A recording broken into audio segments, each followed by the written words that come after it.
अस्सलाम वालेकुम स्टूडेंट्स, मैं हूं शहरियार अली, आपका फिज़िक्स टीचर। स्टूडेंट्स, आज हमने जो आर्टिकल डिस्कस करना है वो है प्रेशर का। ये आर्टिकल नंबर 7.3 है और हम ऑब्वियसली अगेन मैं बात रिपीट करता चलूँ कि हम रिड्यूस सिलेबस को फॉलो कर रहे हैं। कल हमने बात की थी डेंसिटी की, अगर आपको याद हो, मास पर यूनिट वॉल्यूम हमारे पास डेंसिटी होती है और डेंसिटी जो होती है मास पर यूनिट वॉल्यूम अगर है तो उसके मुताबिक फिर जो यूनिट बनेगा इसका वो क्या था, अगर आपको याद हो तो किलोग्राम पर मीटर क्यूब उसका यूनिट बन सकता है डेंसिटी का। तो अब हमारे पास जो है वो अगला आर्टिकल जिसकी हम बात करने वाले हैं वो है प्रेशर की। प्रेशर को हम डिफाइन करते हैं। सबसे पहले ये होता क्या है? प्रेशर बेसिकली फोर्स पर यूनिट एरिया कहलाता है।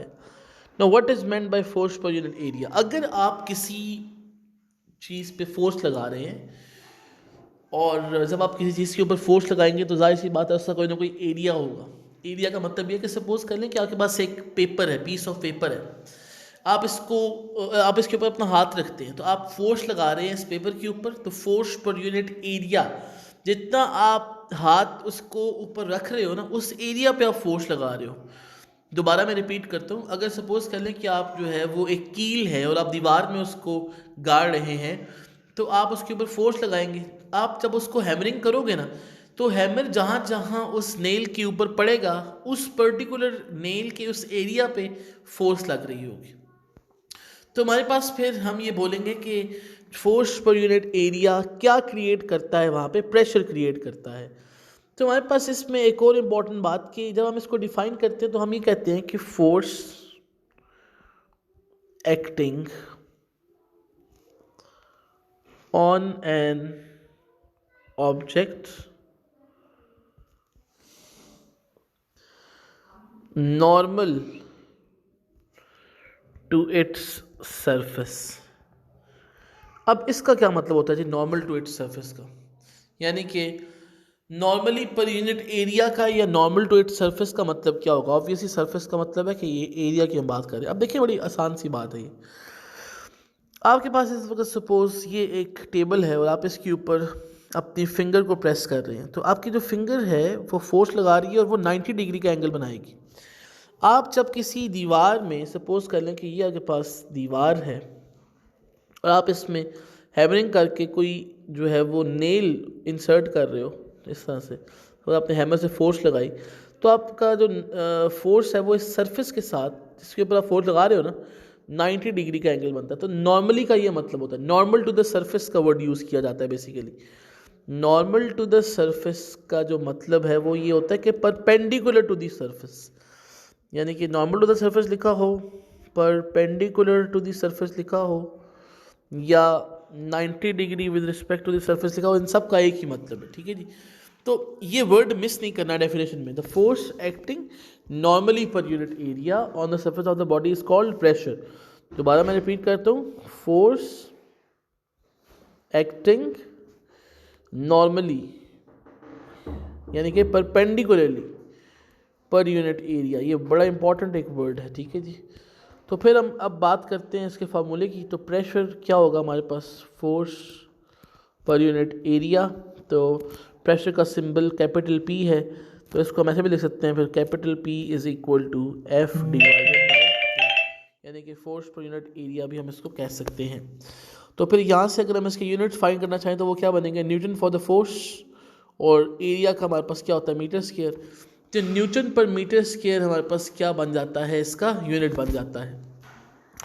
प्रेशर जो है ये एक स्केलर क्वांटिटी है, स्केलर क्वांटिटी है, और इसके जो यूनिट्स हैं हमें बताया न्यूटन पर मीटर स्क्वायर, इसको हम ऐसे भी देख सकते हैं, इसको हम पास्कल भी बोलते हैं। अब क्या मतलब है जी इसका, इसको थोड़ा सा समझ लेते हैं। हमारे पास अगर फोर्स 1 न्यूटन की लगे और जिस जगह पे ये लग रही है उसका एरिया अगर 1 मीटर स्क्वायर का हो, यानी कि अगर आप फोर्स लगाएं 1 न्यूटन की किसी ऐसी जगह पे जिसका एरिया 1 मीटर स्क्वायर हो, तो हम कहेंगे वहाँ का जो प्रेशर है वो 1 पास्कल हो जाएगा, 1 पास्कल। तो ये पास्कल का पी स्मॉल लिखना है, अगर आपने कंप्लीट लिखना है, अगर आप कैपिटल लिख रहे हो तो फिर 1 कैपिटल पी ए इसका बन जाएगा, या दूसरे लफ्ज़ों में 1 pascal is equal to 1 newton पर मीटर स्क्वायर। प्रेशर की आपने और भी यूनिट्स पढ़े हुए हैं, टॉर भी पढ़ा हुआ है, मिलीमीटर ऑफ मरकरी भी पढ़ा हुआ है, मिलीमीटर ऑफ एच जी, तो ये सारे इसके यूनिट्स हैं। आप केमिस्ट्री में भी बात करते हैं इसकी। तो याद रखें कि हमारे पास जो है प्रेशर का जो यूनिट है वो न्यूटन पर मीटर स्क्वायर है, या उसको हम क्या कह सकते हैं, पास्कल भी कह सकते हैं। तो इस तरह से हमारे पास जो है वो प्रेशर को डिफाइन किया जाता है। अब आप ये बड़ा इंपॉर्टेंट पॉइंट है, ये देख सकते हो कि pressure is equal to force पर यूनिट एरिया। आपने कभी फील किया कि ये जो फॉर्मूला है इससे हमें क्या पता लग रहा है कि प्रेशर और एरिया आपस में इन्वर्सली प्रोपोर्शनल है, यानी कि pressure is inversely proportional to area और pressure is directly proportional to force. पहले वैसे फोर्स लिखनी चाहिए लेकिन चले, यानी कि प्रेशर अगर आप चाहते हैं कि बढ़े तो आपको क्या बढ़ानी पड़ेगी, फोर्स। अगर आप चाहते हैं प्रेशर बढ़े तो आपको क्या कम करना पड़ता है, एरिया। बड़ी इंपॉर्टेंट पॉइंट है ये। कभी आप ऑब्जर्व कीजिएगा कि जो हमारे पास कॉमन पेन होती है ना, या पेपर पेन जो होती है हमारे पास, उसकी जो नीडल है, सॉरी उसकी जो पॉइंटर है, ये बल्कि इससे बेहतर एग्जांपल ये है कि आप कभी पॉइंटेड ऑब्जेक्ट्स को ऑब्जर्व करें, यानी कि आप जब पेन को, जिसकी एक पॉइंटेड एंड होता है, पॉइंटेड एंड, उसको आप कभी अपनी उंगली पे रखें तो आपको वो पिंच करती है, जबकि अगर आपने फोर्स लगाई पेन से, आपने टच किया अपनी फिंगर को, तो एकदम ये पेनिट्रेट करके स्किन के अंदर चली जाती है। लेकिन आपकी जो पेंसिल की निब है वो एकदम अंदर नहीं जाती। ऐसा क्यों है, सोचे ज़रा। क्योंकि पेंसिल की जो निब है, ये वाली जो मैंने थोड़ी सी बनाई है, ये कंपैरेटिवली लार्ज एरिया की है, और कॉमन पिन जिसकी हम बात कर रहे हैं, ये वाली जो पेन होती है छोटी सी, इस तरह की जो पेन होती है, इसकी जो ये निब है, या इसकी जो निब चले कह लें इसको, ये लेस एरिया की होती है, लेस एरिया की।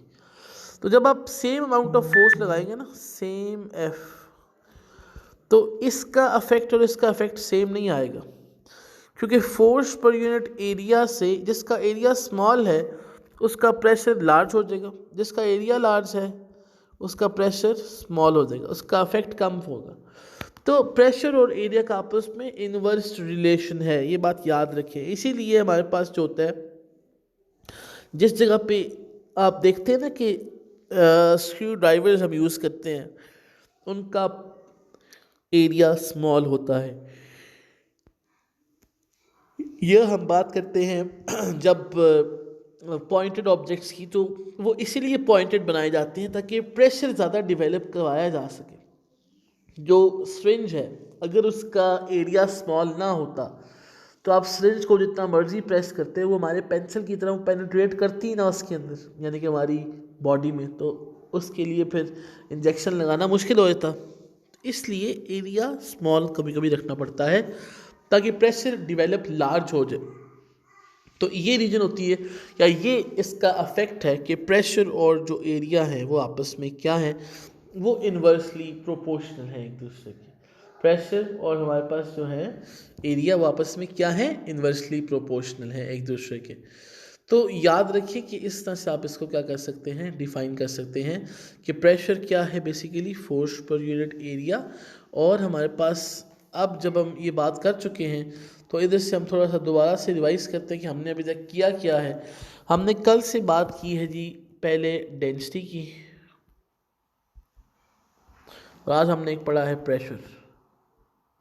ये दोनों चीज़ें आपसे एग्ज़ाम में पूछी जा सकती हैं, बिकॉज दोनों फार्मूले हैं और यूनिट्स भी आते हैं, और स्केलर क्वांटिटी वेक्टर क्वांटिटीज़ की बातें भी होती हैं इसके अंदर। तो density is equal to mass per unit volume, और pressure is equal to force पर यूनिट एरिया। ये हम कंपैरिजन पढ़ रहे हैं जी, कंपैरिजन नहीं, खैर अलग अलग जो चीज़ें पढ़ी उसको डिस्कस कर रहे हैं। तो अब डेंसिटी को देखें तो इसका यूनिट बनता है किलोग्राम पर मीटर क्यूब, जबकि इसकी बात करें तो न्यूटन पर मीटर स्क्वायर। डेंसिटी भी स्केलर है और प्रेशर भी स्केलर है, ठीक है जी।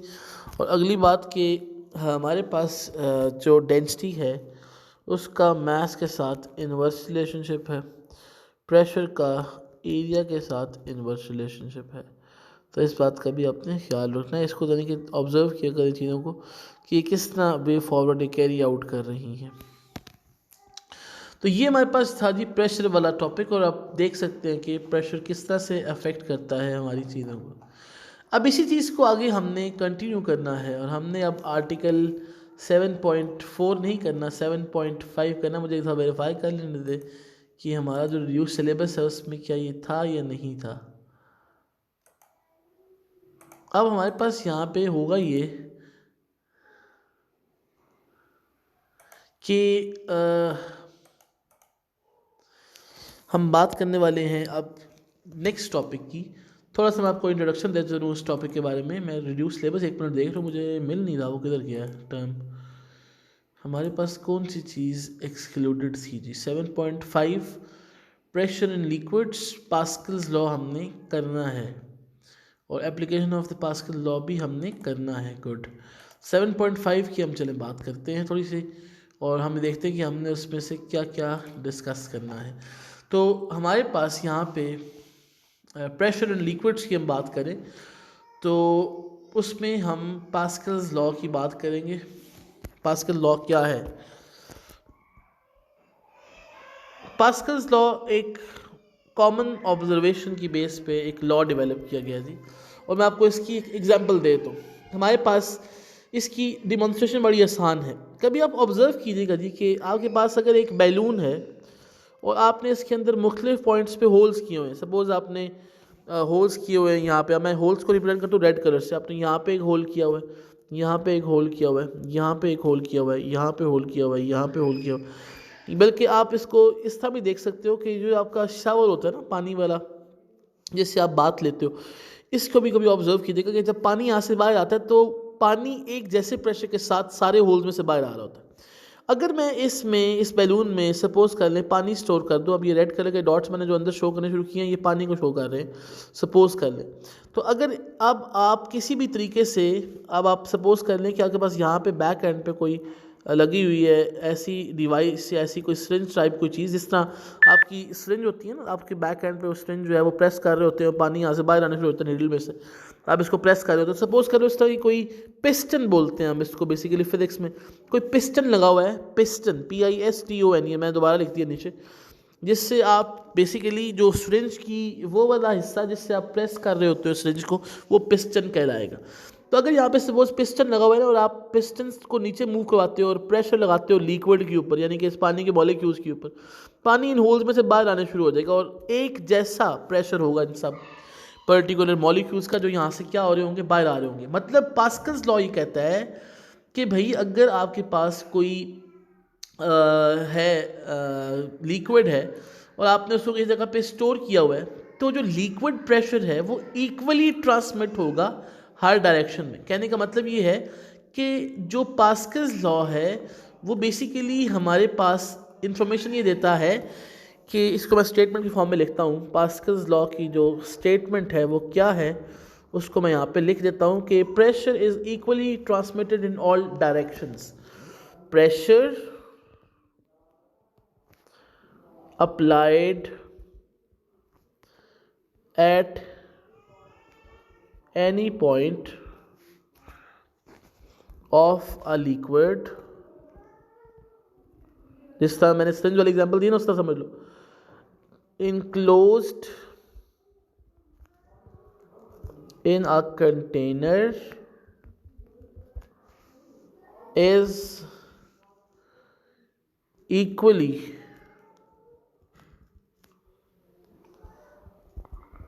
transmitted